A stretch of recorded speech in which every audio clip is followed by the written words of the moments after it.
বরবাদ movie থেকে বাদ পড়েছে Deepika Pal. Hello friends, welcome back. আবার ফিরে আসলাম নতুন এক ভিডিও নিয়ে। আজ কথা বলবো সুপারস্টার শাকিব খান আপকামিং বরবাদ মুভি থেকে নাকি বাদ পড়েছে দীপিকা পাল, সেই জায়গায় নাকি সাবিলা নূরকে নেওয়া হয়েছে। আসলে কি দীপিকা পাল বাদ পড়েছে কিনা, আর সেই জায়গায় কি সাবিলা নূর এসেছে কিনা, আর দীপিকা পাল কেন বাদ পড়েছে, আর সাবিলা নূরই কিবা সেই জায়গায় কেন এসেছে, তা জানতে হলে ভিডিও শেষ পর্যন্ত থাকতে হবে। তো চলুন ভিডিওটি শুরু করা যাক। বর্তমানে সোশ্যাল মিডিয়াটা গুঞ্জন উঠেছে যে ইদিকা পালকে বাদ দিয়ে নাকি সাবিলা নূরকে নেওয়া হয়েছে। সেই গুঞ্জন আবার এটা উল্লেখ করা হয়েছে যে ইদিকা পাল নাকি বিশেষ জটিলতার কারণে বাংলাদেশে আসতে পারছে না, যার কারণে বরবাদ মুভি শুটিং শুরু করা সম্ভব হচ্ছে না। তার জন্যই নাকি ইদিকা পালকে বাদ দিয়ে সাবিলা নূরকে নেওয়ার সিদ্ধান্ত হয়েছে। আসলে কি ইদিকা পালকে বাদ দিয়ে সাবিলা নূরকে নিতেছে কিনা সেটাও কিন্তু এখন কনফার্মেশন আসেনি, কারণ আমরা জানি মেহেদী এটা প্রথম মুভিটা অ্যাকশন ধরনের মুভি হবে, যেরকম মুভি শাকিব খান আগে করেনি সেরকম মুভি হতে চলেছে নাকি বরবাদ মুভিটা। এখন দেখা যাক সেরকম মুভি হয় কিনা। নাম শুনে তো মনে হচ্ছে এটা একটা রোমান্টিক ধরনের মুভি হবে, কিন্তু বলতেছে এটা অ্যাকশন ধরনের মুভি হবে।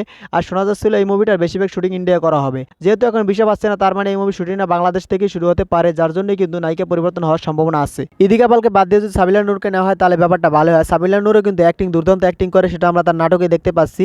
এবং খুব শীঘ্রই সে শাকিব খানের সাথে একটা মুভি করবে, সেটাও কিন্তু সে জানিয়েছে। সেটাকে এই বরবাদ মুভি কিনা সেটা কিন্তু এখন কনফার্মেশন আসেনি, খুব শীঘ্রই কনফার্মেশন এসে যাবে। সাবিলা নূর বলেছে যে সে চুক্তিবদ্ধ হওয়ার পরেই জানাবে যে শাকিব খানের সাথে সে মুভি করতেছে কিনা। শুধু কথাবার্তা চলতেছে তাই বলে কিন্তু সে ঘোষণা দিতে পারে না, তার জন্য সে এখনো বলতেছে না সে বরবাদ মুভি করতেছে কিনা নাকি অন্য কেউ করতেছে বরবাদ মুভি। আমরা শুনেছিলাম যে বরবাদ মুভি একটা অ্যাকশন ধরনের মুভি হতে চলেছে। এই মুভি শুটিং নাকি বেশিরভাগই ইন্ডিয়া হবে। যেহেতু ইন্ডিয়া ভিসা প্রবলেম হচ্ছে, তাই কি বাংলাদেশে কি এই মুভি শুটিং শুরু করবে কিনা সেটাও কিন্তু এখন কনফার্মেশন আসেনি। যদি এই মুভির শুটিংটা বাংলাদেশে শুরু হয় তাহলে নায়িকা পরিবর্তন হতে পারে, যেহেতু বিশেষ জটিলতার কথা শোনা যাচ্ছে। তাহলে বাংলাদেশে যদি শুটিং শুরু হয় আর যদি বিশেষ জটিলতা থাকে তাহলে এই মুভিটায় সাবিলা নূর আসার সম্ভাবনা আছে। আর যদি এই মুভির শুটিংটা ইন্ডিয়া হয় তাহলে কিন্তু এই মুভিতে সাবিলা নূর আসার কোনো সম্ভাবনা নাই। সাবিলা নূরকে কি আপনারা এই বরবাদ মুভিতে দেখতে চান কিনা সেটা কিন্তু অবশ্যই আপনারা কমেন্টে জানিয়ে যাবেন। আর মেহেদীর এই বরবাদ মুভি খুব শীঘ্রই শুটিং শুরু হয়ে যাবে, সেটা সেপ্টেম্বরের 25 তারিখ থেকে এই মুভির শুটিং শুরু হবে। টানা 45 দিন শুটিং হবে, সুপারস্টার শাকিব খান তার শিডিউল দিয়ে দিয়েছে। শোনা যাচ্ছিল যে বরবাদ মুভির নাম পরিবর্তন হতে পারে, কিন্তু নাম পরিবর্তন হবে না। এই বরবাদ মুভির নামে কিন্তু এন্ট্রি করা হয়েছে শিল্পী সমিতিতে বরবাদ মুভির নামটা। এই নাম শুনে তো মনে হচ্ছে এটা একটা রোমান্টিক ধরনের মুভি হবে, কিন্তু মেহেদী বলতেছে এটা অ্যাকশন ধরনের মুভি হবে। সেটা শাকিব খানও বলতেছে যে এরকম মুভি সে আগে করে নাই, সেরকম মুভি হতে চলেছে বরবাদ মুভি।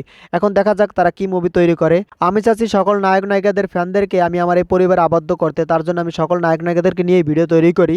ভিডিওটি ভালো লাগলে বেশি বেশি করে শেয়ার করবেন যাতে সবাই ভিডিওটা দেখতে পারে। আর যারা যারা এখনো চ্যানেলটি সাবস্ক্রাইব করেনি চ্যানেলটি সাবস্ক্রাইব করবেন। ভিডিও শেষ পর্যন্ত থাকার জন্য অসংখ্য ধন্যবাদ। টিল দেন টেক কেয়ার, দেখা হবে নেক্সট কোনো ভিডিওতে। ততক্ষণ ভালো থাকুন, সুস্থ থাকুন, বাই বাই। কি রে ভাই, তোমরা এই অদমের চ্যানেলটা এখনো সাবস্ক্রাইব করো নাই? সাবস্ক্রাইব করে ফেলো। সাবস্ক্রাইব করতে কিন্তু টাকা পয়সা লাগে না, তাই চ্যানেলটা সাবস্ক্রাইব করে রাখো যাতে পরবর্তী ভিডিও সবার আগে তোমার কাছে পৌঁছে যায়।